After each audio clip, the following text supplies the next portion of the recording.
Salve, salve, lindões, professor Cleide Siqueira do cursinho Albert Einstein. Vamos hoje aqui fazer mais um tópico de Enem, História do Brasil. Ontem a gente falou do Dutra, hoje a gente vai falar dele, que retorna nos braços do povo, das trevas da Idade Média, das cinzas, Vargas, para o seu segundo governo. Tranquilo?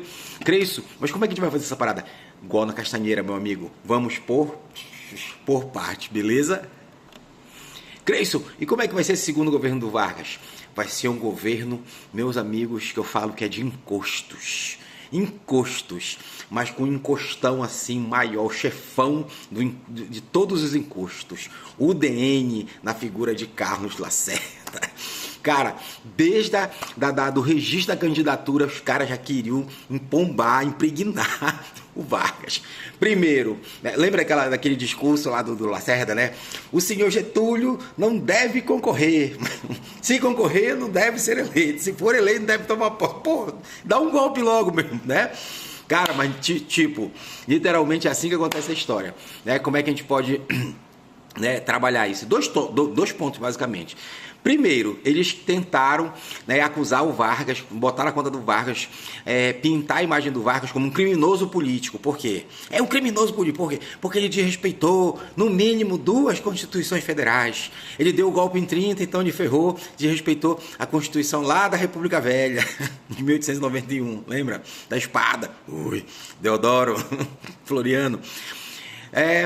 Então, e a segunda foi a dele mesmo, golpe dentro do golpe, né? Que ele fez em 34, depois em 37 deu o golpe lá com a Paulacona no Estado Novo. Então ele é um criminoso, este homem é um criminoso. Ou seja, não queriam impregnar desde o começo a candidatura do cara, né? O Lacerda, o DN e a oposição, né? Creio-se o outro ponto. Bom, depois que passou a candidatura, né? Aí veio e ele se elegeu, aí começaram já a dizer, buscar a Constituição. Ele teve ali 3 milhões, quase 4 milhões de votos. Então isso é em matemática, 48, quase 49%. Então, ele não conseguiu a metade. A mesma onda lá do JK, que eles vão tentar botar no JK também. Ele não conseguiu a metade, mas a Constituição não previa isto. A Constituição dizia que tinha que ser... A do Dutra lá, inclusive, né? Do Dutra, né? Rei Guaribô. Dizia que tinha que ser uma vitória, né, simples, uma maioria simples, né? E isso aí ele teve, tá? Então, diferente de hoje, tu sabe, né, que tem que ser 50 mais 1, né? Tem que ter a maioria ali. Então, primeiro encosto foi esse, meu amigo. Mas não adiantou, Vargas era favorito e chegou ao poder. Vamos ver agora como é que foi esse bagulho. Um ponto importantíssimo que a gente tem que destacar foi o modelo de governo do Vargas, que foi totalmente oposto, galera, lá do que ele praticou, né? Lá no Estado Novo. Lá a parada era centralizada, né? Na verdade, durante quase toda a era Vargas, né? Só que no Estado Novo ali ele mostrou a cara mesmo, da forma como ele queria governar. Aqui não. Desde a campanha, aí pós-governo, ele tentou fazer uma política o quê? De alianças, né? Ele ia lá com o tiozinho do centro, do presidente do bairro comunitário da Castanheira, emprestar atenção dos caras. Ele ia lá com o tiozinho do bairro do aeroporto, comprar churrasquinho para pedir apoio pro cara. Ele passava pelos vereadores, ele passava pelo prefeito, meu patrão, já deixa pra lá. Pelo governador, ou seja, ele fez uma política de alianças, né? Ou seja, ele queria mostrar, né, colocar uma imagem oposta daquela de ditador, né, fascista, vamos dizer, né, que ele tinha essa característica, a gente sabe disso. Então, ele tá ligado ali, o Vargas é muito esperto, ele tá ligado que ali, numa democracia, não tem como governar de forma centralizada, é complicado, então tem que ter alianças para conseguir a maioria, para fazer a coisa andar. Então, assim, a postura política do Vargas agora, nesse segundo governo, de 51 a 54, é totalmente oposto da que ele manteve lá no Estado Novo, lá de ditador mesmo, absolutista e tal. Fechou a parada?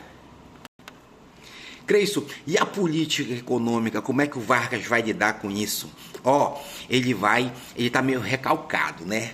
Dos UEA. Conspiraram para depor ele, né, do governo, né, em 45. Então, ele resolve fazer uma parada ali fechada, protecionista, quase que o extremo, vamos dizer assim, né? desenvolvimentismo nacionalista, né? O petróleo é nosso, ou seja, ele vai investir pesado em empresas estatais, empresas nossas, nacionais, né? Tá, o que eu diga aí a questão da Petrobras, que é o maior marco, que a gente lembra logo assim, né? Que é mais provável sempre de aparecer, que sempre aparece, né? Creio, mas assim, isso vai agradar a quem? Vai desagradar a quem? Bom, aí tem dois grupos, né, que eram apelidados, né, integristas, né, que eram os liberais, né, e os conservadores, né, que era a galera do Vargas. Então, quem eram os entreguistas ou liberais, né, que defendiam que o petróleo, a Petrobras tinha que ser explorada, né, pelo capital estrangeiro e privado, tanto externo como interno? Galera Lacerda e o DN, né? E o Vargas já era oposto, né? O grupo do Vargas já era oposto, já queria centralizar ali na questão nacional, né? Investir pesado na indústria nossa nacional, né? Tentar se autossustentar. Tentar sustentar a economia com os nossos próprios recursos, né? Um exemplo disso é a lei da remessa de lucros, né? Vai dar muito problema para ele, mas o que ele vai? Como o Dutra já tinha abrido as pernas, literalmente, para as multis, né, de Estados Unidos, o EA é o código. Aí ele diz, olha, tá, beleza, a gente vai expulsar os caras, vai manter, tá, fica. Mas é o seguinte, tá? De 100% só pode mandar de volta para lá, para fora, para o teu país, somente no máximo 8 a 12%, 10% ali na média, no máximo. O resto fica aqui. Pô, os caras vão, né, vai dar problema, ele vai criar uma briga, isso aí vai ser um dos primeiros, né, das primeiras prego da tampa do caixão dele. Por quê? Que a galera, a mídia, os coxa, a elite, né? A mídia, os milica, né? Todo mundo junto. Pô, não vão gostar, eles querem, né? Eles sabem que a questão da grana rola muito mais num contexto, né, se abrir, se for liberal, e não no contexto de fechar protecionista nacional. E aí, conclusão, o Vargas vai ter esse primeiro impasse aí, né? Por tentar fechar para questão externa, quando eu falo externa, Estados Unidos principalmente, né? A nossa economia, né? As nossas multi, a Petrobras, né? A economia como um todo aqui dentro do Brasil, beleza? Creio, qual vai ser o problema com essa política do Vargas? Né? Além de, claro, né? Virar o Zezéu, virar inimigo mortal, né, da oposição, né? O problema é o seguinte, como o Dutra, lembra, era Vargas, a gente, né, vendia muito por causa da guerra, né, e importava quase nada, comprava quase nada.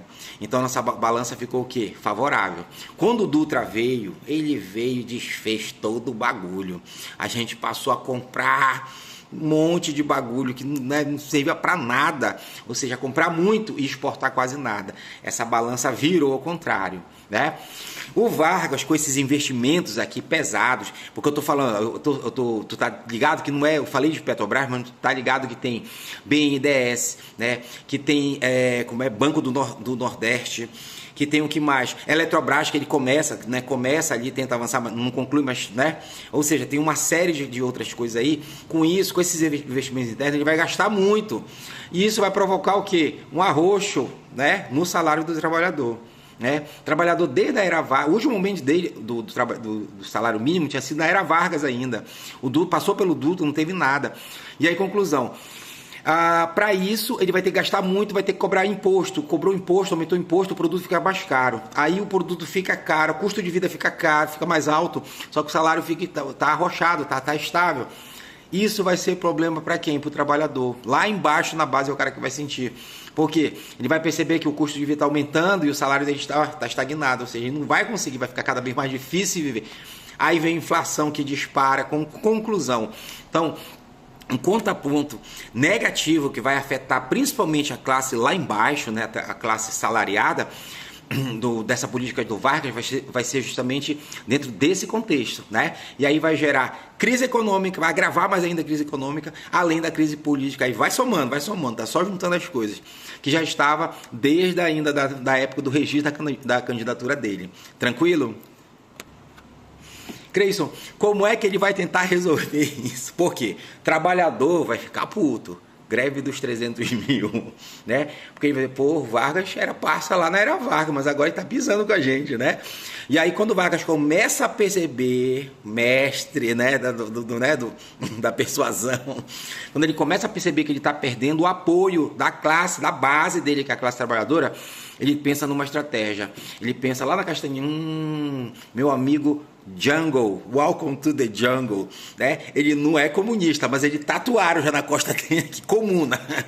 E aí o Django, né, João Goulart, é um cara que sempre foi muito próximo ali dos sindicatos, né? Eu vou chamar o cara pro meu lado. Django, me ajuda, parceiro. Te nomeio o ministro do Trabalho, vai lá e articula. O Django sempre, né? Sempre teve, né? Essa relação, essa oratória também, né? Aprendeu muito com Vargas, claro, né? E sempre foi muito próximo ali dos sindicatos. Então é uma estratégia que o Vargas vai ter, né, de chamar alguém mais próximo, já que ele estava se distanciando, para tentar lhe acalmar os ânimos. E vai funcionar até um certo ponto, né? O Django vai chegar lá, porra, galera, e aí, bora sentar? Não, pô, porque tá F, a parada, não tá dando. Mas aí é o seguinte, eu tenho um negócio de uma proposta aí, uma doidice, mas bora ver se vai passar. Eu vou aumentar em 100% o salário. Olha a bronca. Quando o Django propõe, meus amigos, o trabalhador vai ficar doido, né? Povo de 1.200 vai dobrar no outro mês para 2.400 cruzeiros. Beleza. Agora, meus amigos, e os coxa? Aí os caras, aí pronto, o Lacerda, o DN, oposição, o Globo, o Jornal do Lacerda, pesado. Aí tira do Vargas e foca no Django. A oposição cai pesado, mata, literalmente, né? Criticando pesadamente, quase que diariamente, né, essa proposta doida, né? Os economistas também na época não concordavam, vocês sabem disso. E aí o que o Vargas faz? Pô, peraí, doidíssimo, afasta o Django, né? Ele afasta o Django para tentar dar ali uma acalmada assim, só que quando é no dia primeiro, como ele fazia desde a era Vargas, né? Trazia sempre alguma coisa, né, nova ali, algum bônusinho, né, alguma lei, alguma coisa assim, para o trabalhador, ele vai e aprova. Aí, conclusão, Vargas, para com a tua doidice, tu vai mexer na mais-valia dos grandes empresários, tu vai diminuir a margem de lucro dos caras. É doidice, meu amigo, né? E os pequenos empresários ficaram mais loucão ainda. O tiozinho tem ali um comercinho, aí ele já trabalha na ponta do ferro às vezes, aí vai ter que dobrar o salário dos caras. Conclusão, foi juntando uma coisa com a outra, mas essa parada do salário do Django, né, desse contexto aí, é importante para vocês, tá? Para vocês terem em mente, beleza? Galera, logo em seguida, em sequência, praticamente, né, o Vargas, né, é acusado de corrupção. E fala lá, tô sentado no mar de lama, né? Não é no mar de gente. O mar de gente vai ser no velório dele, no enterro dele. Mas qual é o contexto disto? Né? Ele é acusado, né, de liberar, né, de forma, né, desviar ali um dinheiro para o jornal situação a favor dele, que falava, é o único que falava a favor dele. Aí os caras, pô, só pode estar rolando grana aí, é óbvio, né? Última hora lá, lembra? Né? E aí, conclusão, é aberta uma CPI para investigar o Vargas. É feito um pedido de impeachment pro Vargas, contra o Vargas, né? O impeachment não passa, a CPI, né, é apurada, não se conseguem comprovar, pelo menos naquele momento, né? Nada que tivesse, nenhum esquema de corrupção que tivesse ligado ao Vargas, né? Então a gente não sabe, mas naquele momento não provou. Mas tudo isso, galera, foi desgastando o governo do Getúlio. Tranquilo? Até que começo do fim, estopim, vamos dizer assim, né? 5 de agosto de 54, atentado na Castanheira, atentado da rua Toneleiros. Cresço, qual é a parada? O Lacerda tinha os parça lá, milique e tal, né? A Rubens Vaz, né, era a segurança dele, pessoal, um dos seguranças e amigo pessoal dele. Eles estão chegando, né, lá no prédio do Lacerda. E aí, conclusão, começa a rolar bala daqui, bala de lá, e vai pra cima, vai pra baixo. Rubens Vaz, major da aeronáutica, inclusive. Olha a bronca. Baleado e morto, e o Lacerda um tiro no pé, que é muito controversa essa história toda aí. E aí, no processo de investigação, né, se descobriu que os dois atiradores, né, eles eram ligados à guarda negra, do Gregório Fortunato, lindo, alto, moreno, forte, robusto, Gregório Fortunato, guarda-costa, tá colado, só dava colado no Vargas, o cara ali. Tá ligado? Estão ligados, né? Ou seja, a conclusão, a aeronáutica faz o cara era major, né, da aeronáutica, faz uma investigação à parte, justamente para quê? Para averiguar qual foi essa história de fato. E aí chegaram lá no Alcino Nuclemério, né? E ligados, né, diretamente ao chefe da guarda, né? O Gregório Fortunato. Conclusão, aí pronto, aí o negócio, aí não tinha, aí veio o manifesto de general, de coronel, de tenentismo, não, doidice. E aí o Vargas chega ali na véspera do dia 23, ele chama uma reunião, a galera, ó, não tem como, o Vargas tem que pedir licença para né, e sair fora. Ele tenta, ele liga, passa o zap lá pro doutor, pro médico pessoal dele, doutor, não tem um atestado de 900 dias para o senhor me dar para mim me afastar e voltar a qualquer momento. Conclusão. A situação ficou irreversível, né? Foi negado a ele qualquer tipo de... A exigência era clara do manifesto, né?